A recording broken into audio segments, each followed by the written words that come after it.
Hello and welcome to episode 26 of Sequel Pitch, in which three friends pitch their movie sequels to movies that don't have them.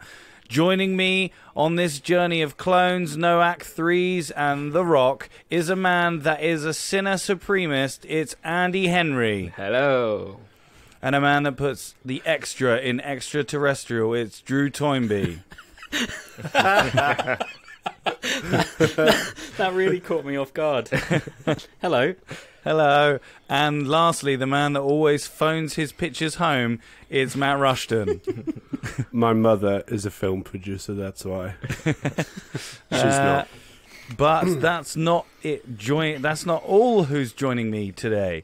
Joining me as a co-host. A cone boast. Yeah, a cone a co-host today is Alex Gilston, writer for Film Focus Online and one of the hosts of the Jump Cast podcast. Oh, so hard to say. I always get tongue twisted when I say that.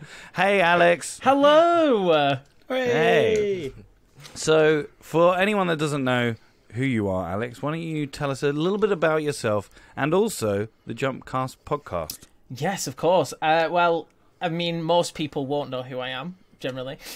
So, I'm Alex. I am a radio presenter and podcaster and also kind of writer-ish. As of now, I've been writing for a couple of months, not too much, but I'm getting there with that. And yeah, I've been presenting radio for about 6 years now, been doing various different shows, and then it kind of all diverged onto my love of film. I do a film show now, and then that's kind of where it's led to me doing the Jumpcast podcast, which Jump Cut Online, which are a wonderful little kind of umbrella company for loads of different things, basically decided that they were going to do a whole rebrand of Jumpcast because they'd been doing it for quite a while and they thought they'd like some fresh voices. Turns out I'm one of those fresh voices. Yeah. And yeah, it's an absolute honour and a privilege. We've been doing it for, I think, 4 weeks now, and I'm loving every minute of it. It's absolutely wonderful. We just talk about the latest films, talk about the latest news, and just have a giggle. Me, Simon and Charlotte have an absolute great time. It's just great. Nice. Go check them out, everyone. Go check them out, definitely. Today, we are going to be sequelizing the 1982 action-adventure sci-fi classic, E.T., Action adventure? I was going to say, I'm looking forward to this action adventure. That's what it says on IMDb, my friend. Wow. That's what it says. Okay, yeah. Okay, here we go. One starry night in a suburban California, a group of aliens trip to Earth is interrupted by a shady team of federal agents. In their hurry to vacate, the aliens accidentally leave one of their own behind, a squashy little alien called E.T. Later, a boy named Elliot hears strange noises in his backyard and almost literally stumbles across E.T., but nobody believes him. Not his oldest brother, Michael, not his younger sister, Gertie, not his mother, Mary, who's been raising Elliot and his siblings on her own. Elliot tries to lure E.T. back to the house using Reese's Pieces, product placement, and then introduces him to Michael and Gertie. Meanwhile, the menacing federal agents are still trying to find E.T. With that guy with the keys. As the kids get to know E.T., they discover that he has special powers. Case in point, he can make items like balls and bikes levitate. He can resurrect dead flowers. He also seems to share a special bond with Elliot, or as E.T. would say, Elliot. And Elliot feels it too. In fact, Elliot feels everything E.T. feels. Gertie teaches E.T. to speak, and he tells her and Elliot that he wants to call home. He hasn't been feeling so hot lately and needs to return to his home planet pronto.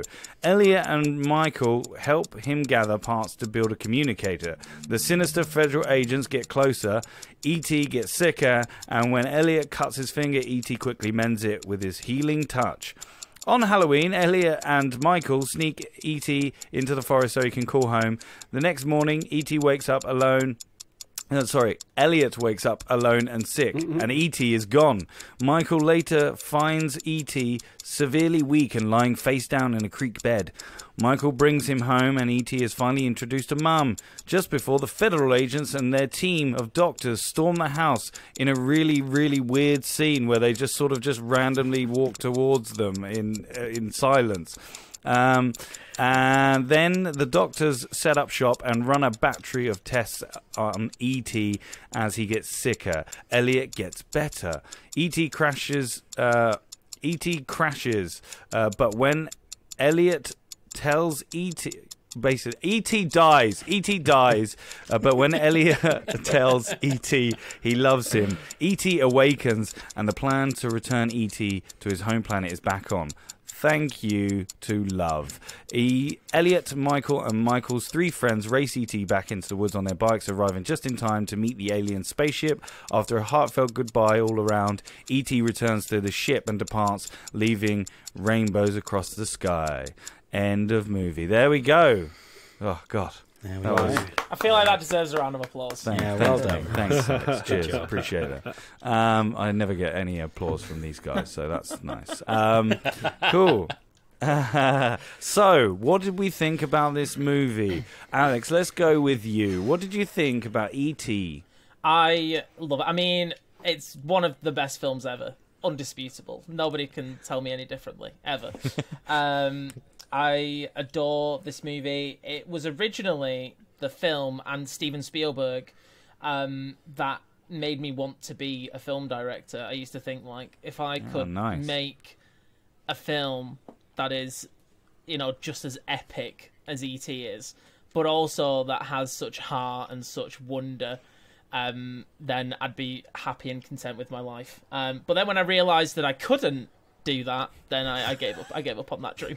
But you can never make a film as good as E.T. You really can't. It can't be topped. It is a very good family movie, isn't it? A feel-good movie. The beginning has changed since, the original one.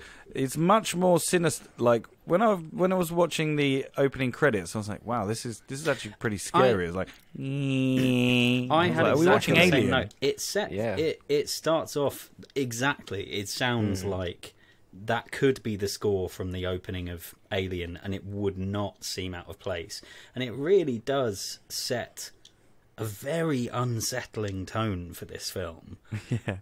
But then immediately kind of cuts to comedy aliens and John Williams, strings and harps come in, and so it's just like, oh, okay, you just wanted to make everyone feel bad just for the writing, and then the aliens come in and it is clear that they're not malicious. The only other point, jumping from the very, very beginning of the movie to the very, very end, John Williams is like my favourite composer of music of all time. Similarly to Alex with Spielberg, I grew up in a very musical household, and John Williams' music has always been incredibly special to me. Yeah. But I think he doesn't stick the landing, because in the goodbye scene, the score absolutely swells. It's massive. The horns are all in. It's really, really big. And it's this tiny, tender goodbye from this kid who has been taught to empathise with other human beings and taught to love and grow up, saying goodbye to this precious being. And it's really tender and intimate. And the score's just ba ba ba ba ba ba ba ba ba. And it hit that moment, and I was like, "Oh Jesus, John! All right, chill, calm down." You ever seen that GIF of the person playing the piano on the beach, and the piano's on fire? Yeah. That is what that moment is. There's only one other bit of John Williams' score that evokes the same emotion that I feel when that score plays, and that's Buckbeak's flight from Harry Potter and the Prisoner of Azkaban. Yeah. Just masterful stuff. He's incredible. What did we think? I like really like the bad guy in this one, or the supposed bad guy, because nothing says a villain than some jangly keys. Just And a he's crotch. just It's a lot of crotch shots. just a lot of crotch shots of him and just jangly keys. He must have a lot of houses. He must be a homeowner. He's got like several Landlord. houses. Yeah, he's a landlord. Fucking boomers. Yeah, and weird to see a very young Drew Barrymore as well. Yeah. That's cool. Very young. She's good. Oh, Yeah. She yeah. she Yeah, does. to be fair, does she well. is quite. It's a testament to Steven Spielberg as well, isn't it? That he just gets these once in a lifetime performances from these kids that is just unmatched. And I feel like without films like this and media like this, we would not have things like Stranger Things these days. Oh, That yeah, really 100%. laid Yeah. the kind of groundwork for that kind of stuff. Yeah, it says a lot that, again, just as you were saying earlier, Alex, like the quality of this film, considering it was the highest grossing movie of all time for 11 years, when it was subsequently then beaten by Jurassic Park. Like, Steven Spielberg, I feel like maybe has gone off the boil a little in the last maybe decade, if you're being slightly uncharitable, but it can't be denied that there's genius there. And yeah, those performances from those kids. There's the one bit where they've first been introduced to E.T. and Elliot shoves them all in the cupboard, and Drew Barrymore just stands side on screaming, and then Michael grabs her and pulls her backwards, and then E.T. runs across camera going, yeah. Like, that properly gets me. His little waddle when he's in the forest and stuff. Yeah, Yeah. that made me smile. He's just a cute little puppet. And some of like the special effects were very good for its time as well, and like the puppetry as well. Even now, when you watch it, obviously they've remastered it and put more CG in, but like even back then, it was still really good, and you still got emotion from just a puppet. Yeah. Which is cool. Big expressive eyes, I think that's probably why. That's Yeah. very true. Yeah, I think the only thing that doesn't hold up is the bike flying scene towards the end. The green screen, Yeah. it's just a little bit choppy. Yeah. But you know, you can't. I mean, it is like 40 years old now, isn't it? So nearly. Yeah.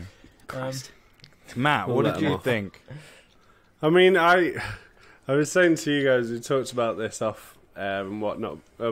This movie traumatized me as a child, like genuinely traumatized me, and I think traumatized my parents because of how obsessive I would get over it. And just watching the same bit where he dies over and over and over, and Elliot's crying and I'm crying, and so I kind of had to watch this and really try and switch off any trauma that it had left me. But I think Alex nailed it on.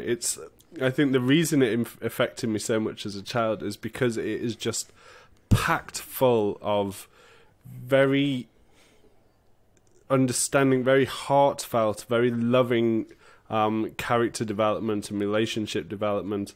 You absolutely go on the journey. And I think because a big chunk of the movie, there is no spectacle, there is no demand for CGI and whatnot. They use puppetry. You get to really follow the story and really bed into the core of what the story is about. And Drew's touched on it, the idea of, Elliot finding himself, finding empathy, finding an understanding of other people and being able to relate and what have you. And yeah, for me, watching it with a slightly less traumatic mindset did help to really pick out, for me, it's a story about friendship more than aliens and more than sci-fi. I think there's a lot of it which is just a classic teen drama, young person drama. At the core of it, it's just that one of the main characters happens to be an alien. And I think it still resonates today, the idea of being, of a child that's lonely and struggles to fit in, it's universal, it transcends time. And I think that is, again, why E.T. is still such a classic today, because it's a movie where it will always have a relevance to its audience. Yeah, 100%. Good point. Andy, what bits did you enjoy? Like, did you enjoy the movie? I liked it. I haven't seen it since I was a kid, and it's I don't know. It's I've got some problems with it. The fact that we get straight into it is obviously a good thing. We don't have to wait a long time for like Elliot to meet E.T. But for me, there's not that much like character backstory, and we don't know a lot about Elliot and his family apart from the dad's gone and stuff. And I felt it quite hard to connect to him as a character since we didn't know a lot really about him apart from he's got like an older brother, and they ordered pizza. I stopped the movie after about half an hour and looked at my notes, and I was like, really don't know what's anything about this family or anything. And yeah, just kind of helped. I found it a bit hard to connect and care a little bit more for Elliot's goal. Yeah. God, that's Bit so deja vu interesting. from Andy's Labyrinth feels there as well. Basically, Andy doesn't like it if you don't give him character development. Okay, Hollywood, Or backstory. please give Well, I Andy say Henry... it might be I'm brainwashed by the movies of today, but like this has definitely been brainwashed today. But like, there's no big climax. I think Ross may have brought it up or something, but like no big climax, no big. It just kind of goes. It could almost all be like one or two acts. Like if they actually announced a reboot, I probably wouldn't watch it, but I'd be interested to see what they did with it. Because I think if they updated it a little bit more, and I say it was it would have been did Elliot believe in aliens and stuff, or did he not? And then finding an alien would have obviously changed his opinion and stuff. And it's just, nowadays there'd be a scene where definitely E.T. would have ended up in school and stuff, and the bully would have somehow not recognised E.T., but then maybe the bully would have come back in later in the movie. And I don't know, maybe just been brainwashed by today's movies. It just seems a bit flat. A lot of the movie. I find it really interesting that you'd need for me it was way more poignant watching it now, because I've not watched it for a very long time, and I was not an E.T. kid in any way. I can't remember how old I was when I first watched it, but I was Star Wars and Jurassic Park like basically exclusively until I was probably 13. And so I find it fascinating that you would want more information, because for me it was just like, this kid's lonely, he feels abandoned by his dad, his older brother is more interested in his friends than his brother, he doesn't connect with his younger sister, he's lonely, and he makes a friend, and that for me was so beautiful. But I mean, I'm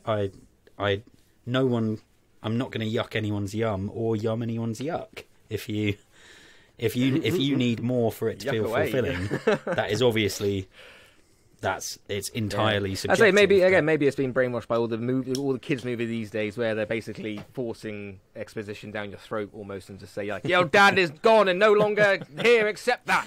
You are sad. You are an only child," and stuff. And you're like, "Oh, okay, this kid obviously has daddy issues, maybe." And so yeah. It's Alex, So do you what agree? you're saying is, children of the days they have it easy and they're no longer able to form their own stories. Are you saying that children today lack an imagination? fucking hell. I mean, They need it force fed. Damn. I think maybe like to an extent, but not really. I mean, I remember watching, or do I remember? I don't know, because it was so long ago. But I know that when my mum wasn't showing me like Space Jam and things like that, she was showing me E.T. And like Matt was saying, I don't know how I watched it as a child, because it is so emotionally distressing at times. Like especially the death scene, and then the ending is just like one of the most emotional moments in film history. And watching it back, I was going like, no, there's no way I got through this at all. Like, what the hell? But yeah, I think I agree with Drew on the fact that you just got to take it at surface level.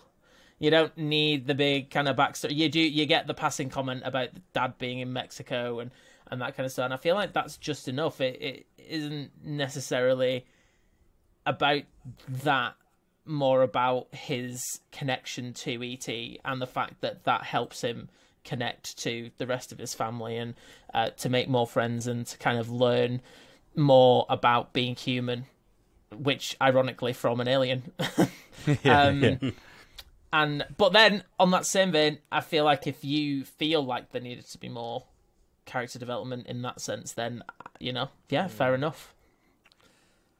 We just needed another hour of just Baxter of him just playing D&D, and then that's all we need. Yeah, we do like D&D. Well, Yeah. I'm really thinking about a reboot and stuff, and all the things they would do. Like remember when he kisses the girl when he's in class. How old is that girl? Yeah. And why is she in that class? Like, what is she being kept back, like, many, many years into this class with Elliot? I was like, how old is she? The moment where he gets the kid to go down on all fours so he can stand on him to give her a smooch. Wow. Actually, thinking back on it, that scene is so bizarre. Like, honestly bizarre. And he gets absolutely drunk. bananas. Like he gets drunk, and when he flops his head over to that girl and does that drunken smile that we've all done, like that did have me laughing out loud. Like, You speak for yourself. I've seen that smile we've all done. But yeah, it doesn't even matter that all that bizarre stuff happens in that scene, because all he's doing is freeing the frogs, and that's all that matters. That's true. Yeah. And when free the frogs. Yes. when the mum and Gertie come back and E.T.'s stood right there, and the mum doesn't see him because she's preoccupied with loading the fridge and knocking him over with the fridge door.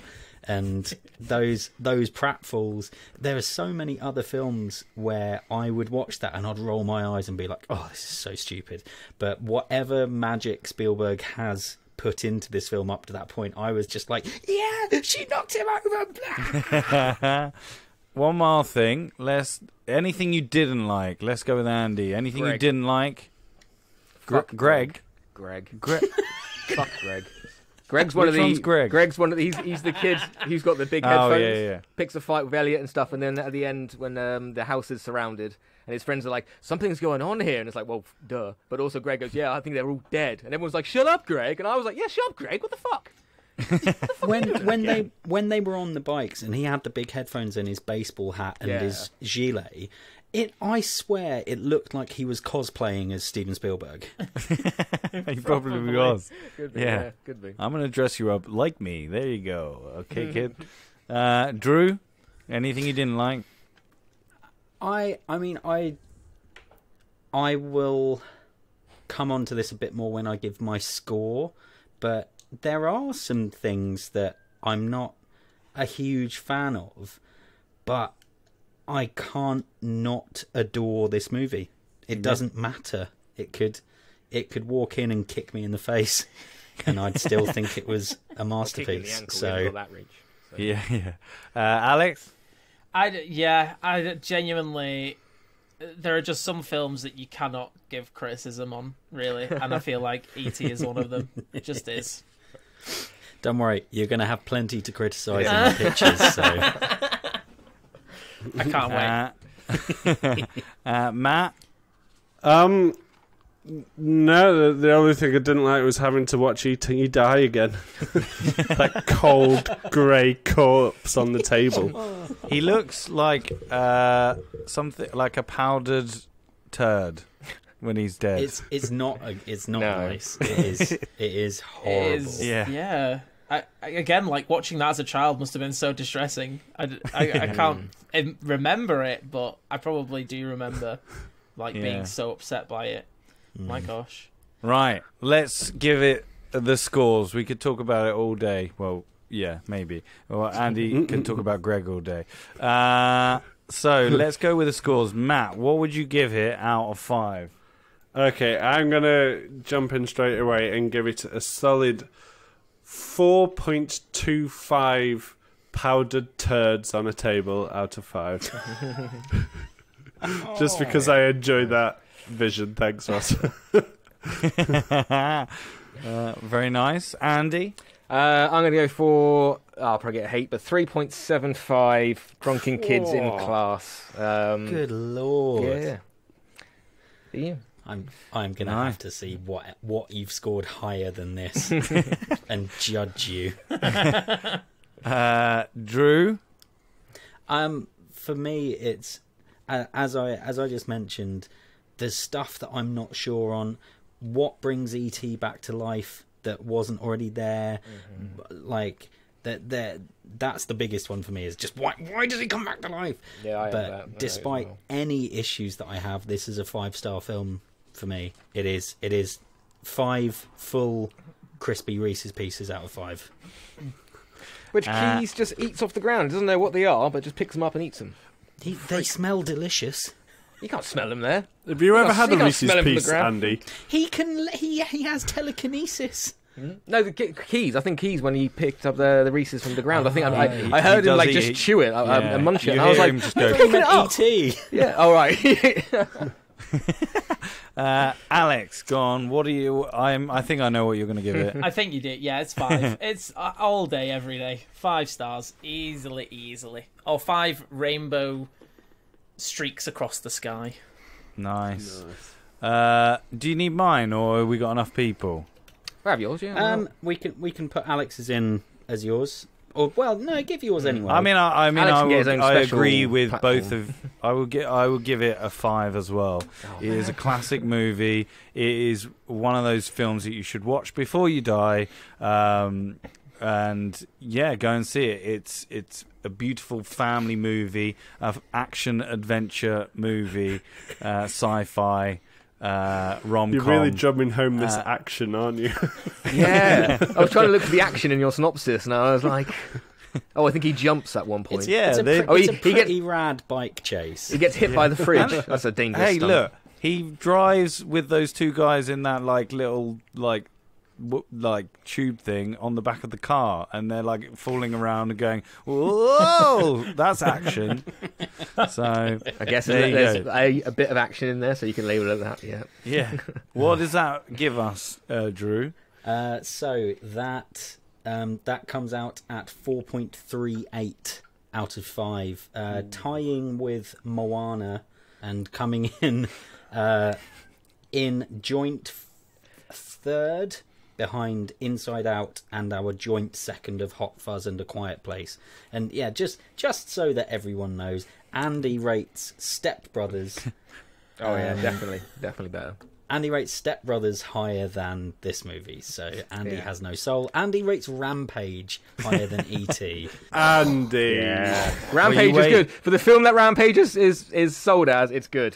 This has some problems. So. You wait for Andy's pitch where he pitches a 50-foot E.T. in his like movie. The Rock. I can't lose if I got The Rock. That's what I've learned. So The Rock is every character in my pitch. I'm concerned that this might be his genuine pitch as well. So, we've discussed the movie. Now, I think it's time to get your sequels pitched. As usual, you have an unspecified time to win me around, and also Alex, with your pitch.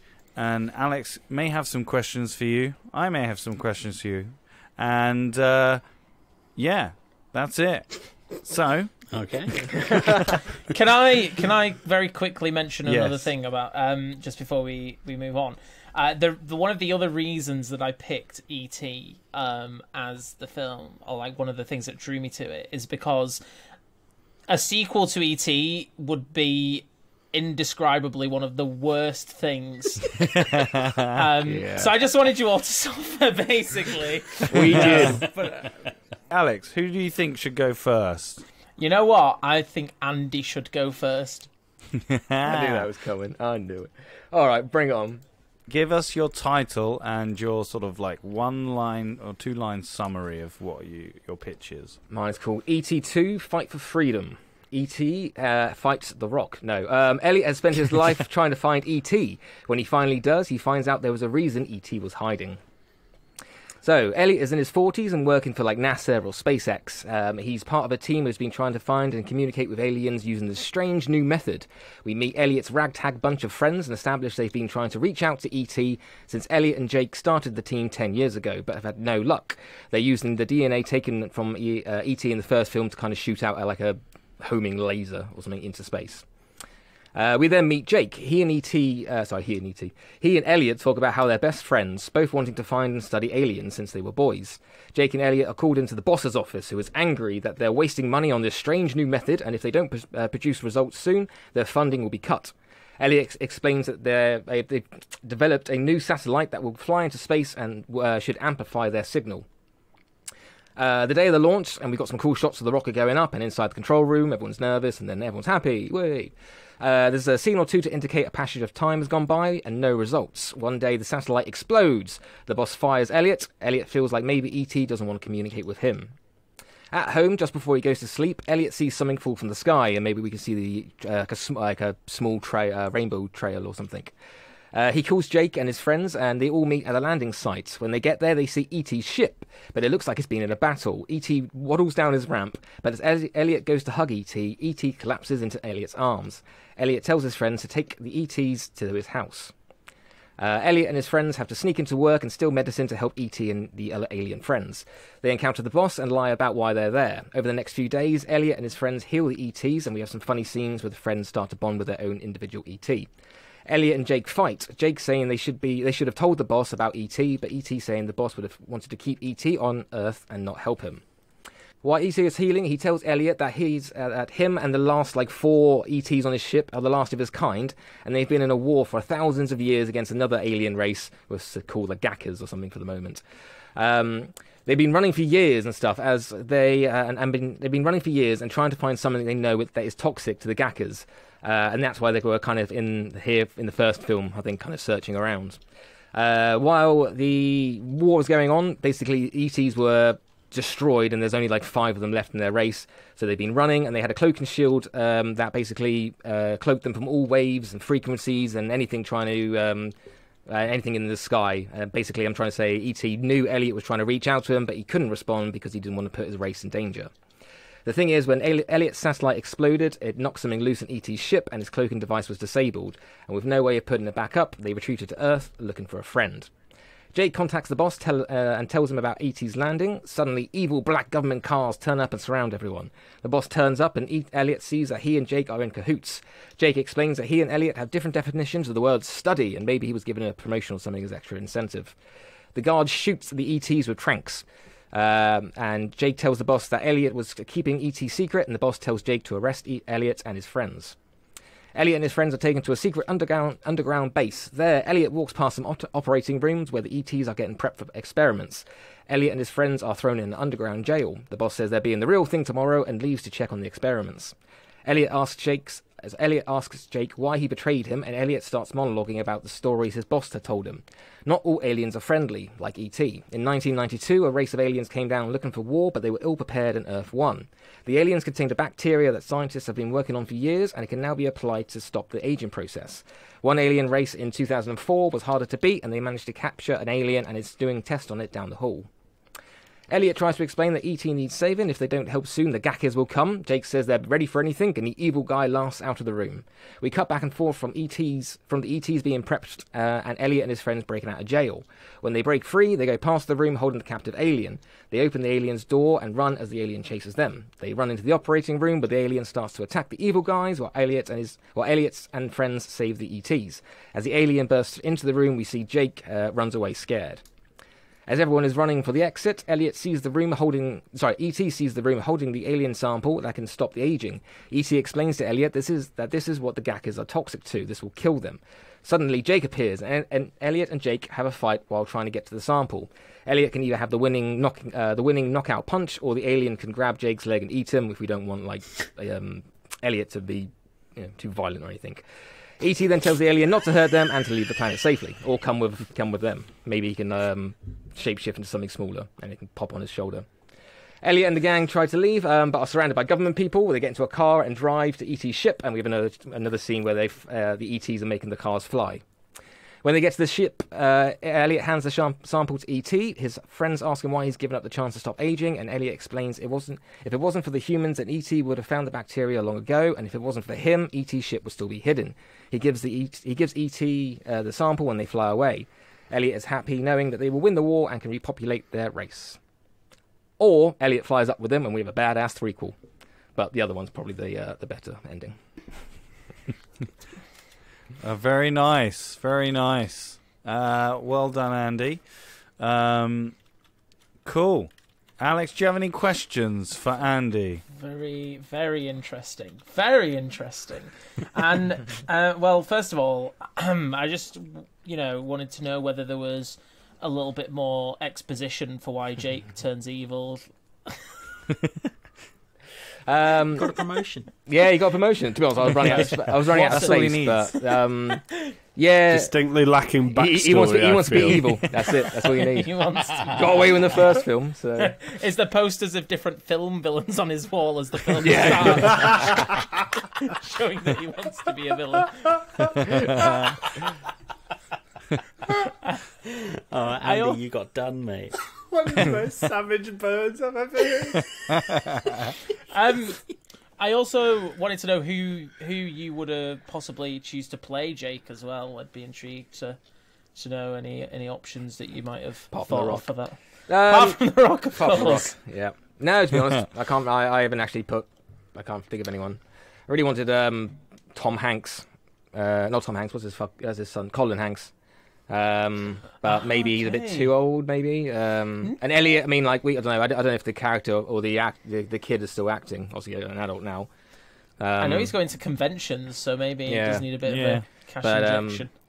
Colin Hanks, I think, would either be a good Elliot or a good friend that can turn evil. You know what? That's really good. I like that a lot. I can see that. Yeah, I can see that too. Nice. Any more questions do you have, Alex? No, I think I've got to quietly mull that one over for the rest of the podcast. Now, don't worry, because they will argue each other, so you'll be able to. All right, cool. Thank you, Andy. Let's move on to our next picture. That is, let's go with Matt. Okay, my sequel pitch is titled E.T. Takes Two. Basically, Elliot's all grown up with a wife and kids, a successful job, and the platform to be perfectly happy, but something isn't right. Who or what can step in to save him from himself? Nice. Go for it. Okay. The movie opens with a montage of Elliot's life and Polaroid photos, showing resemblances of E.T. at different stages of his life, until we get to the modern day. Elliot's married with his 2 kids and his wife, and the only resemblance of E.T. is in the photo is a dusty putty-like creature that's on a shelf in the background. The movie shows that Elliot is great at many things in life. He works as an animator for a TV production company. Ironically, he's in their sci-fi division. Where he does fall down, however, is his relationship with his kids and his wife. We are introduced to Elliot's siblings, a grown Gertie and Michael, who are visiting their mother's grave with him. It turns out that she stopped appearing in the montage after her death. Maybe the photo was like the last photo they had with her or something, a nice moment. And it turns out their death had a real profound impact on Elliot. He appears to be a lot more... like his pain is much deeper than the other siblings, and he's really incapable of being consoled at times. Elliot confesses that he's always felt really extreme emotions, apart from with his kids, citing that when E.T. visited, perhaps that was what happened, and they talk about the chance that his relationship and his special bond with E.T. may have formed some lingering factors. So Elliot's quite sad to learn this, that his good friend E.T. could in fact be having a negative impact on his life, and with this he kind of goes into a dark journey. His work becomes quite dark. He starts creating some quite scary monsters, and his relationships are all starting to strain at home and with his siblings, who he'd become very close to after their episode with E.T. One evening over dinner, he lashes out seemingly from nowhere, and his wife gathers the kids and they go away to her mum's. That night he ends up drinking, and we have like an adult version of Elliot drunk, and he drinks too much and he passes out in his garden after looking and kind of shouting at E.T. and probably launches a bottle into the sky and stuff. He's in a real state, and he kind of falls over, and we see kind of that camera effect of someone's eyes closing. And as that happens, we see like a light appearing to get brighter in the camera, and then the eyes open, and we see not one but 3 ETs stood over him. One's much taller and more wrinkly, and the others are quite young and quite small. And after a tense standoff, the taller E.T. points to Elliot's chest and says, "Always here." For the first time in a long time, Elliot smiles. The movie from this point is basically the E.T. family helping Elliot to rebuild his relationships and re-find happiness. We see similar tricks from the first E.T., kind of nods and homage to all the things E.T.'s capable of. And we see like the young E.T.'s children, trying to do the same thing but messing it up. So if they try and float something, they'll lift a bike up, but then it ends up in a hedge, or a gust of wind takes an umbrella and it blows off, or something with one of the little E.T.'s holding onto it. I don't know. Little fun comedy moments there. The most fractured relationship to fix, it turns out, is actually his marriage. E.T. uses the empathy skills that we see in the first movie, and he lets Elliot feel all the pain that he's caused his wife in recent times. And having done that, he does the same to her so that she can have a better understanding of what he has been through and what he's going through and how he feels. A turning point now, and they kind of begin to establish the team, the whole like It Takes Two song can play in a montage of them becoming a happier, healthier marriage and how they start to work together. They kind of see this happiness and this childlike love again. What we do discover, a little subplot, is that it's discovered that E.T., when he was younger and visited, he planted this kind of like seed of happiness in Elliot before he left, hoping that it would always make him happy. And the problem is that it wasn't a seed of happiness, it was like an emotion amplifier, like a mood amplifier that the young, naive E.T. planted. He does offer, adult E.T. offers an actual seed of happiness to Elliot for him to finally be able to be happy and not have to deal with the emotions and the extreme version of emotions he has dealt with. However, he just asks for that to be removed so that he can feel genuine emotions for the first time and actually understand and empathize with his family. The movie basically ends with the two families parting, but this time E.T. touches Elliot's mobile phone and an app appears on the smartphone, and it's simply titled "Phone Home, Always Here," and that's it. Wow. That Wow. lots of high emotion there, and E.T. inserting his seed into... Yeah. I realise now when you say it like that, I understand how that sounds. Unknowingly implanted his seed into... Okay. Geez. We could talk about that later. Maybe that's just in the director's cut. Maybe that doesn't make this. Maybe that doesn't make the cinema edit. It is a subplot. Yeah. Jeez, didn't think Alex, about that writing that. Well, funnily enough, before this conversation was had, I was like, "Oh my god, that's actually like a really good twist." Like I kind of like that, but now, not so sure. I really love that you're bringing it into the modern age as well with the whole app on the phone. Yeah. Yeah, I don't think I have any questions for that. I think I'm Comprehensive pitch there, you'll find. I've got a question for you, Damn. Matt. Do you think this is a family fun movie? I don't think the first one was a family fun movie, okay? My family is forever scarred by this movie, okay? So I just feel like I'm scarring the new generation. But this time it's the humans rather than the aliens that are doing the scarring. But no, I feel like this is a 12A. It probably doesn't fit in the universal category anymore. It's a bit darker. But I feel that, it's understanding the complexities of human emotion more.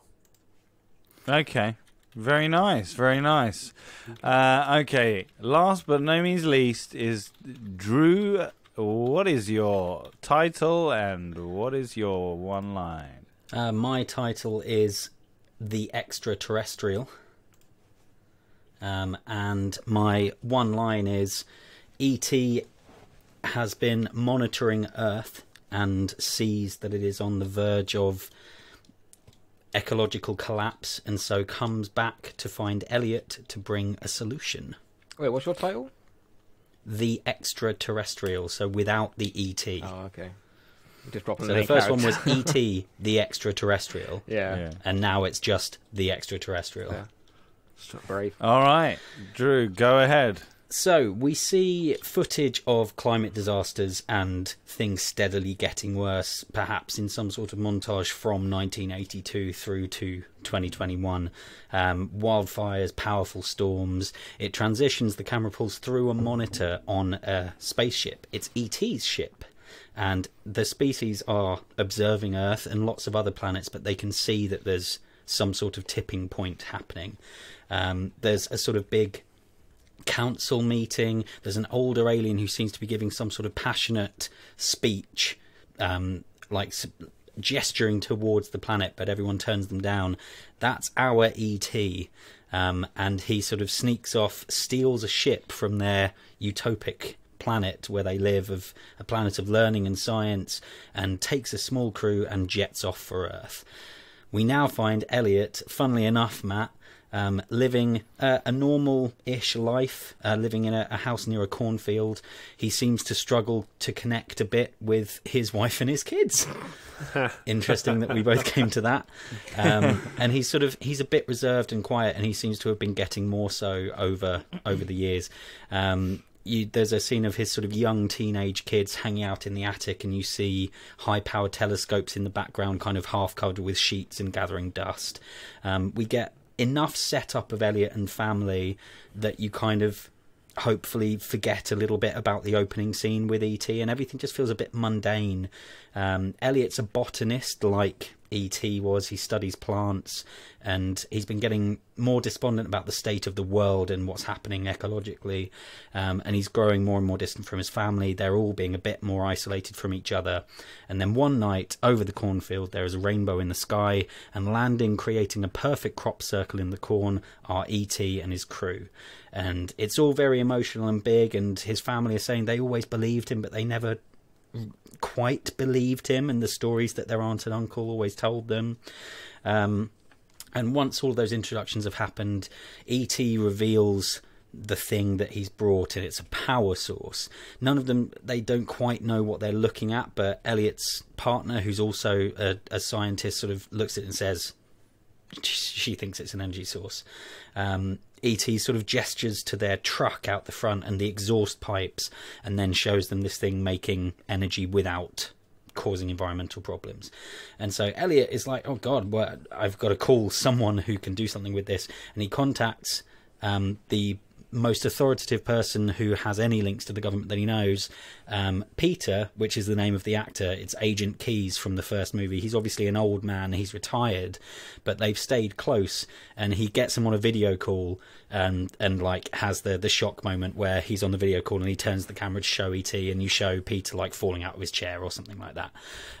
Peter says he's going to make some calls and he'll get back in touch.